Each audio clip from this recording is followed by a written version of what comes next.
The humid air of the Vietnamese jungle clung to Staff Sergeant Maria Santos like a second skin as she adjusted her position behind the fallen log.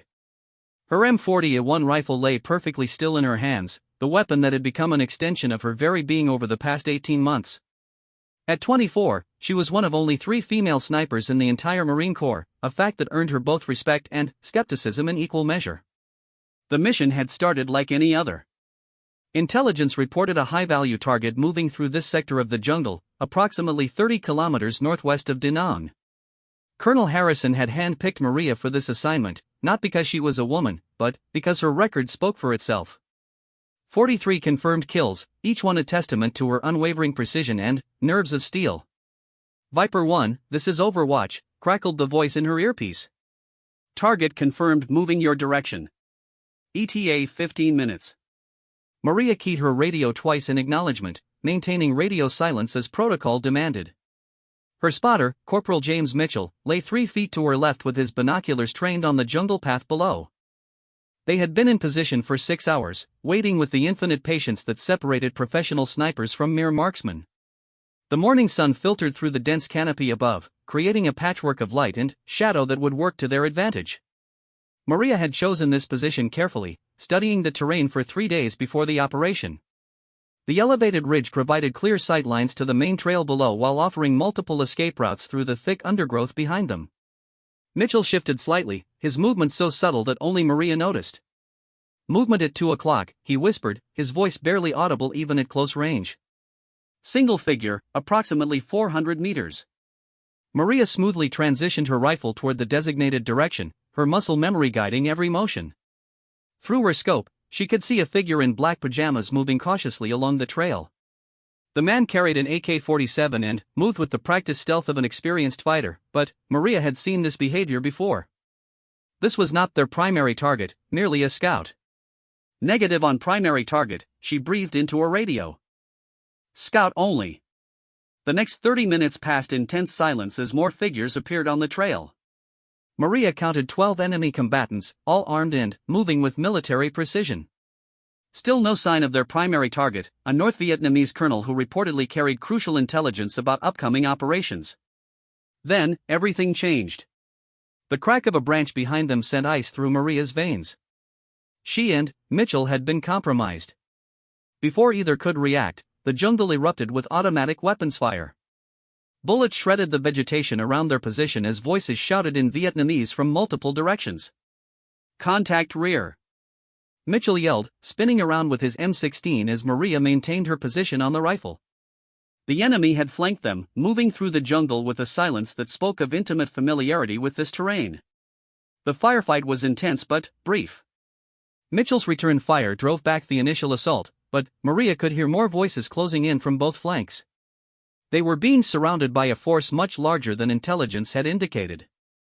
Viper 1, we need immediate extraction. Mitchell shouted into his radio while firing short, controlled bursts into the undergrowth. We're compromised and heavily outnumbered. Static answered him. Then, more static. Their communications had been jammed or their equipment damaged in the initial assault. They were on their own, 30 kilometers from friendly forces, with an unknown number of enemy fighters closing in around them. Maria made a split-second decision that would haunt her for the rest of her life. Move, she screamed to Mitchell. Take the North Ridge route. I'll cover your withdrawal. I'm not leaving you. Mitchell replied, ejecting an empty magazine and slamming in a fresh one. That's an order, Corporal. Maria's voice carried the authority of her rank and the desperation of their situation. Someone has to report what we've found here. This is a major staging area, not just a transit point. Mitchell hesitated for a moment that felt like an eternity. The sound of approaching voices was getting closer, and Maria could see movement in at least 3 different directions. Finally, he nodded grimly and began his fighting withdrawal toward the designated escape route. Maria provided covering fire with her M40, each shot carefully aimed to maximize the psychological impact on their pursuers. The distinctive crack of her rifle echoed through the jungle, and she could hear the enemy combatants shouting warnings to each other. They knew they were facing a sniper, and that knowledge would make them more cautious in their advance. For 20 minutes, Maria held her position, moving systematically between 3 different firing points she had prepared during their initial setup. Her training had emphasized the importance of never firing more than 2 shots from the same location, and that discipline served her well now. Each time the enemy thought they had pinpointed her position, she was already moving to the next spot. But ammunition was limited, and the enemy force was large. Maria counted at least 30 different voices, and more seemed to be arriving every few minutes. This was not a chance encounter, it was a coordinated operation designed to capture or kill American snipers who had been causing significant problems for North Vietnamese operations in this sector. As the sun reached its zenith, Maria realized the terrible truth of her situation. Mitchell's radio calls for extraction had gone unanswered, either because their communications were completely severed or because command had written them off as lost. She was alone in hostile territory with limited ammunition and an enemy force that seemed to know exactly where she was. The last thing she heard before the world exploded around her was the distinctive whistle of incoming mortar rounds. The enemy had brought heavy weapons to bear on her position, something that spoke to both their determination and their resources. As the first explosion shattered the jungle around her, Maria grabbed her rifle and dove into the thick undergrowth, beginning a desperate flight that would test every skill she had learned in her years as a Marine. Behind her, she could hear the enemy moving in pursuit, their voices coordinated and confident. They believed they had her trapped, and perhaps they were right. But Maria Santos had not survived 18 months in this jungle by giving up when the odds turned against her. She had her rifle, her training, and a determination forged in the crucible of combat. The hunt was beginning, and she intended to make her pursuers pay dearly for every step they took in her direction. The M40 in her hands was more than just a weapon, it was her lifeline in a hostile world, and she would use every round in it to survive this nightmare and find her way back to friendly lines. As she moved deeper into the jungle, Maria could not know that this was only the beginning of an ordeal that would push her to the very limits of human endurance. The enemy behind her was organized, well-equipped, and absolutely determined to prevent her escape. What lay ahead would test not just her skills as a sniper, but her very will to survive. The jungle seemed to close around her like a living thing, every shadow potentially concealing an enemy fighter, every sound a possible threat to her life. But Maria Santos was a United States Marine, and Marines do not surrender. She would find a way to survive, or she would make her last stand with her rifle in her hands and her honor intact. The chase had begun in earnest, and the outcome was far from certain. The first 24 hours after the ambush tested every survival skill Maria had learned during her training at Quantico and in the jungles of Vietnam. She moved through the dense undergrowth with the careful precision of a hunted animal, every step calculated to minimize noise and avoid leaving tracks that her pursuers could follow. The enemy search pattern was methodical and professional. Maria could hear them moving in coordinated sweeps, their voices maintaining discipline even as frustration crept into their communications. These were not regular army troops or local militia, they moved with the confidence and skill of special forces operators who knew their business. By the second day, Maria's situation had become desperate. Her water supply was nearly exhausted, and the tropical heat was taking a severe toll on her body. The weight of her M40 rifle and ammunition seemed to increase with every hour, but she refused to abandon either. The weapon was not just her means of protection, it was her identity as a Marine sniper, and she would rather die than surrender it to the enemy. Finding water became her primary concern as she moved deeper into the jungle. The streams and pools she encountered were often stagnant and potentially contaminated, but Maria had no choice but to risk drinking from them. She used the water purification tablets from her survival kit sparingly, knowing they might need to last for weeks if no rescue came. On the third day, she finally had her first clear shot at her pursuers. Maria had taken position in a massive tree, climbing nearly 40 feet above the jungle floor to gain an elevated perspective on the area below. Her patience was rewarded when a patrol of 6 enemy soldiers moved along a game trail approximately 300 meters from her position. Through her rifle scope, she could see their faces clearly. Young men, probably no older than herself, carrying AK-47s and moving with the casual confidence of hunters who believed their prey was cornered. Maria felt no hatred for them, only the cold professional calculation that had made her one of the most effective snipers in her unit. She selected her target carefully, choosing the soldier who appeared to be the patrol leader based on his position and the deference shown by the others. The crosshairs settled on his chest, and Maria controlled her breathing as she had thousands of times before. The trigger press was smooth and inevitable, and the rifle's recoil drove against her shoulder with familiar comfort. The target dropped instantly, and the jungle erupted with shouts of confusion and alarm. The remaining 5 soldiers scattered for cover, their disciplined movement dissolving into the chaos of men who suddenly realized they were not the only ones hunting in this jungle. Maria was already moving before the echo of her shot faded. She descended from the tree with practiced speed, using branches and vines to control her descent while her rifle remained slung across her back. By the time the enemy soldiers had regrouped and begun searching for the source of the shot, she was already 200 meters away and moving parallel to their line of advance. The psychological impact of her attack rippled through the enemy search teams. Maria could hear the change in their radio communications, the increased urgency and caution in their movements.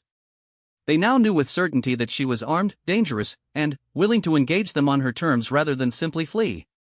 Over the next week, Maria conducted what could only be described as a guerrilla campaign against her pursuers. She struck when the opportunity presented itself, always from long range and always followed by immediate displacement to a new area. Her targets were carefully chosen for maximum psychological impact: leaders, radiomen, and anyone who appeared to be directing the search efforts. Each engagement followed the same pattern. A single, precisely placed shot from an unexpected direction, followed by immediate withdrawal before the enemy could organize a response. Maria never remained in the same area for more than a few hours, constantly moving through the jungle like a ghost who materialized only long enough to kill before vanishing again. The effect on enemy morale was devastating. What had begun as a confident hunt for a trapped American had evolved into a nightmare where death could strike from any direction at any time. Maria could hear the fear in their voices during radio communications, the reluctance to move through areas where sightlines were long enough for a sniper to engage effectively. But the constant movement and stress were taking their toll on Maria as well. She had lost significant weight during her time in the jungle, and her uniform hung loose on her frame. Sleep came in brief, fitful periods, always with one ear alert for sounds of approaching danger. The tropical environment was harsh and unforgiving, with insects, leeches, and the constant threat of infection from even minor cuts and scrapes. On the 8th day, Maria made a discovery that changed everything about her situation. While moving through a particularly dense section of jungle, she stumbled upon what appeared to be an abandoned campsite. But, as she examined it more closely, Maria realized it was not abandoned at all. It was a carefully concealed supply depot, probably used to support North Vietnamese operations in this sector. Hidden under camouflage tarps were cases of ammunition, medical supplies, food, and, most importantly, radio equipment. Maria's hands shook as she examined the radio, recognizing it as a Soviet-made unit capable of long-range communications. If she could figure out how to operate it, she might be able to contact American forces and call for extraction. But, first, she had a more immediate problem. The supply depot was clearly still in use, and the fresh tracks around the perimeter indicated that someone would be returning soon. Maria had 2 choices: flee the area and lose this opportunity, or remain and risk a confrontation with whoever was responsible for maintaining this cache. She chose to stay and set up an ambush. Maria positioned herself approximately 150 meters from the depot, with clear fields of fire covering all the likely approach routes. Her M40 was loaded with armor-piercing rounds that would penetrate any body armor the enemy might be wearing, and she had 4 additional magazines ready for immediate use. The wait was shorter than she had expected. Just as the sun was beginning to set, Maria heard voices approaching through the jungle. Through her scope, she could see 3 figures moving toward the depot with the casual confidence of men on familiar ground. They were not part of the search teams that had been hunting her; these were support personnel making a routine supply run. Maria faced a moral dilemma that went to the heart of her training and her conscience. These men were not actively pursuing her, and engaging them would reveal her position to the search teams that were undoubtedly still operating in the area. But the radio equipment represented her best chance of rescue, and she could not afford to let this opportunity pass. The decision was made for her when one of the men began setting up what appeared to be a radio antenna. Maria realized that they were not just resupplying the depot, they were establishing a communications post that would coordinate the search efforts against her. This was not just an opportunity for rescue, it was a military necessity. Her first shot took down the radio man before he could complete his antenna setup. The second man fell as he reached for his weapon, and the third managed to fire a burst from his AK-47 before Maria's third shot silenced him permanently. The firefight was brief but intense, and Maria knew that the gunfire would draw every search team in the area directly to her position. She had perhaps 30 minutes before the first enemy reinforcements arrived, and she needed to make the most of that time. Racing to the supply depot, Maria quickly examined the radio equipment while keeping one eye on the surrounding jungle. The Soviet radio was more complex than anything she had trained on, but the basic principles were universal. After several frantic minutes of experimentation, she managed to establish contact with what sounded like an American radio operator. "Mayday, Mayday, this is Viper 1, she transmitted, hoping her call sign would be recognized. "I am a United States Marine in need of immediate extraction. Grid coordinates follow." The response was immediate and filled with static, but Maria could make out enough words to understand that her transmission had been received and that extraction assets were being scrambled. She was instructed to maintain her position and establish a landing zone for helicopter extraction. But even as relief flooded through her body, Maria could hear the sound of approaching voices from multiple directions. The enemy search teams had triangulated on the gunfire and were closing in fast. She would have to hold this position against overwhelming odds until the rescue helicopter could reach her. Grabbing as much ammunition as she could carry from the supply depot, Maria prepared for what might be her last stand. The M40 in her hands had brought her this far, and it would have to see her through whatever came next. The jungle around her seemed to come alive with the sounds of approaching enemies, but Maria Santos was no longer running. She had made contact with friendly forces, and now she would fight with everything she had to survive until help arrived. The radio crackled with static as Maria pressed herself against the fallen log she had chosen as her primary fighting position. "Viper 1, this is Dustoff 7-2, came the voice through the interference. "We have your location marked. ETA 25 minutes. Can you hold until then?" Maria keyed the handset twice in response, maintaining radio discipline even as she could hear enemy voices getting closer from at least 3 different directions. 25 minutes might as well have been 25 hours given her current situation. The supply depot she had captured was now a magnet for every enemy soldier in the area, and they were converging on her position with deadly intent.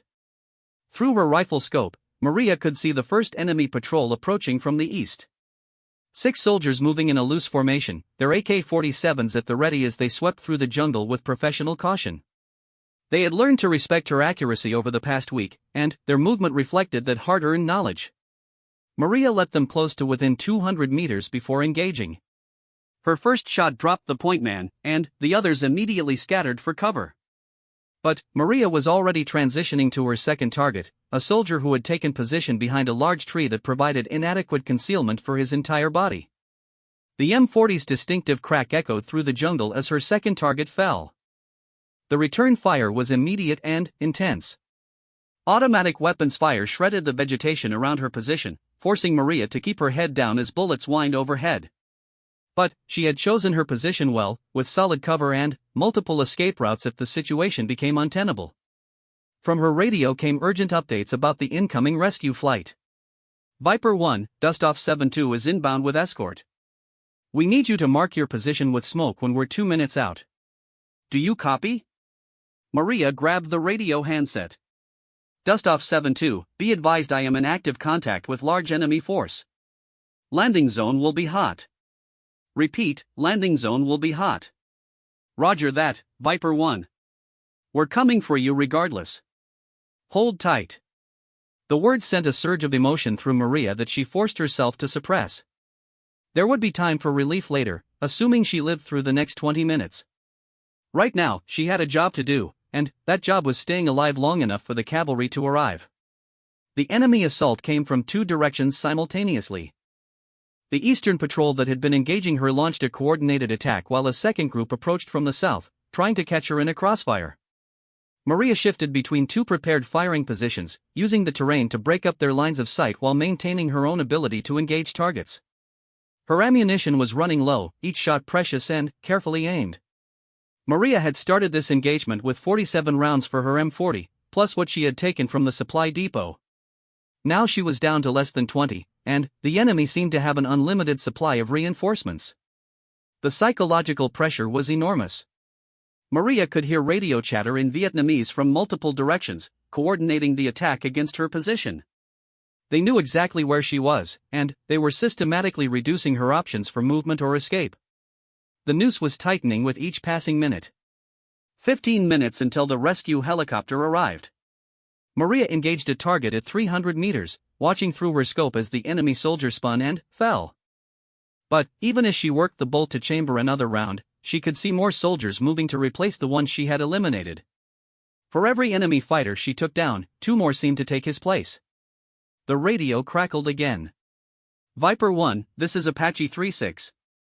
I'm leading 2 gunships as escort for your extraction. Where do you want us to lay down fire? Maria had never been so glad to hear anything in her life. Apache attack helicopters meant serious firepower was coming to her assistance, enough to even the odds against the enemy force surrounding her position. Apache 36, I am marked by red smoke, she transmitted, pulling a smoke grenade from her gear. Enemy forces are in tree line to my east and south, approximately 150 to 200 meters from my POS. They have automatic weapons and are well disciplined. Copy that, Viper 1. We'll clear the way for dust off. Keep your head down. Maria pulled the pin on her smoke grenade and tossed it into a small clearing 30 meters from her position. The red smoke began billowing up through the jungle canopy, marking her location for the incoming aircraft. But it also revealed her position to every enemy soldier in the area, making her a more obvious target for their concentrated fire. The sound of approaching helicopters grew louder, the distinctive whoop-whoop of rotor blades cutting through the jungle noise. Maria risked a glance upward and saw the first Apache gunship circling overhead, its pilot searching for targets through the dense canopy below. Then, the world exploded. The Apache's 30mm chain gun opened fire, sending a stream of high-explosive rounds into the tree line where Maria had marked enemy positions. The sound was deafening, like a giant chainsaw ripping through the jungle. Trees exploded into splinters as the devastating fire swept back and forth across the enemy positions. The effect on enemy morale was immediate and dramatic. The disciplined advance turned into a confused retreat as soldiers fled from the devastating fire from above. Maria could hear screaming and shouting in Vietnamese as the survivors tried to regroup and find cover from the aerial assault. But the Apaches were just getting started. The second gunship joined the attack, and rockets began impacting in the jungle around Maria's position. Each explosion sent shockwaves through the ground, and Maria pressed herself as low as possible while still maintaining her ability to observe and engage any enemy soldiers who might try to approach during the bombardment. Viper 1, Dustoff 72 is 2 minutes out, came the call over her radio. We're going to come in fast and low. Be ready to move to the LZ on my mark. Maria acknowledged the transmission while scanning her immediate area for any enemy soldiers who might still pose a threat. The Apache attack had scattered the main force, but she knew that disciplined soldiers would rally quickly and attempt to interfere with the extraction. She was right. As the sound of the incoming rescue helicopter grew louder, Maria spotted movement in the undergrowth to her north. A small group of enemy soldiers was trying to flank around the Apache fire lanes to get close enough to engage the landing helicopter with small arms fire. Maria shifted position and engaged them with her remaining ammunition, dropping 2 targets before the others realized they were under fire from a different direction. Her shots were hurried, not up to her usual standard, but effective enough to disrupt their movement and force them back into cover. The UH-1 Huey rescue helicopter appeared overhead, descending rapidly toward the clearing where Maria had deployed her smoke marker. The aircraft was taking small arms fire from multiple directions, and she could see bullet holes appearing in its fuselage as the pilot fought to maintain control during the approach. Viper 1, move to the bird now, came the urgent call over her radio. Maria grabbed her rifle and the captured radio equipment, abandoning everything else as she sprinted toward the landing zone. The helicopter was hovering just above the ground, its crew chief hanging out the door with an M40 machine gun to provide covering fire. The run to the helicopter felt like the longest 30 seconds of Maria's life. Bullets cracked past her head as she zigzagged through the jungle, using every piece of cover available while maintaining her grip on the M40 rifle. She could hear the Apache gunships continuing their attack on enemy positions, but some enemy soldiers had apparently survived the bombardment and were still capable of engaging the rescue operation. Strong hands grabbed Maria and hauled her into the helicopter as she reached the door. The crew chief was shouting something, but his words were lost in the roar of the engines and the continuing gunfire from the ground below. The helicopter began climbing immediately, banking sharply to avoid the small arms fire that was still coming from the jungle. As they gained altitude, Maria could see the extent of the enemy force that had been hunting her. There were soldiers scattered throughout the jungle below, many more than she had realized during her week-long evasion. The Apaches continued to engage targets as the rescue helicopter climbed toward safety, ensuring that the enemy would not be able to interfere with the extraction. Only when they had cleared the immediate area did the crew chief lean over to check on Maria's condition. She was exhausted, dehydrated, and had lost significant weight during her ordeal, but she was alive and still had her rifle. That was all that mattered in this moment. "Welcome aboard, Marine," the crew chief shouted over the engine noise. "Hell of a thing you did down there. Command's been looking for you for a week." Maria nodded, too emotionally drained to speak. She clutched her M40 rifle against her chest, the weapon that had seen her through the darkest week of her life.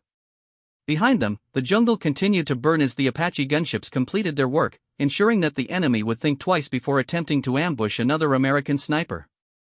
The helicopter banked toward friendly territory, carrying Maria away from the nightmare that had tested every skill and instinct she possessed. But, even as relief flooded through her body, she knew that this experience had changed her forever. She had faced the ultimate test of survival and emerged victorious, but the cost had been higher than anyone could measure. The helicopter touched down at Firebase Charlie just as the sun was setting, painting the sky in brilliant shades of orange and red. Maria's legs nearly buckled as she stepped onto solid ground, the adrenaline that had sustained her for the past week finally beginning to fade. Medical personnel rushed forward to assist her, but she waved them off, insisting that she could walk on her own.